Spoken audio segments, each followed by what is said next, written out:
The B117 variant, it currently accounts for around 5 to 10% of COVID cases in Ontario. Dr. Edelstein Brown, he says he expects the variant to be one of, if not the dominant strain here soon. What do you think the public should know now? We understand that there are vaccines out there. It is ramping up, but on a person-to-person level, does it change the way we try to control the spread? Or do we not know enough yet? We know enough, I think, from the UK and Ireland experience. We can't be positive that 117 will behave the same way here. Different genetics, different climate, there's a lot of differences, different cultural practices, different restrictions. So there's a lot that's actually not comparable between the two.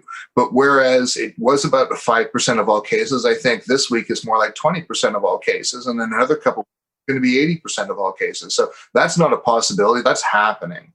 What we know from the UK and Ireland experience is, yes, you can get it under control. This is not catastrophic, but you need serious restrictions in order to be able to do that. And that's really exhausting. That means closing schools. That's a hard thing to say, given that my kids are actually back in school since December. It means closing schools. It means really closing down a lot more. In other words, going back to this idea of a stay-at-home order. I don't like saying that. I don't relish saying that because I know all the harm that portends.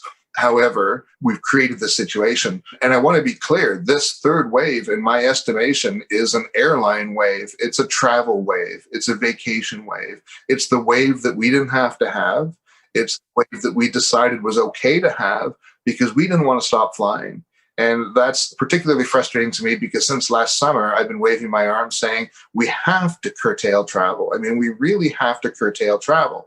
And it's when cases drop down, like they did in the summer, that people start to say, no, we can do whatever we want. And of course, cases are dropping now and people are coming back and saying, no, we want to be able to do whatever we want. So we're creating this situation. I think we need to be really clear. I'm not sure we can do much about it now, but for the next pandemic, we really have to look at air travel and say, this is not okay. This is not safe. This is not what we should be doing.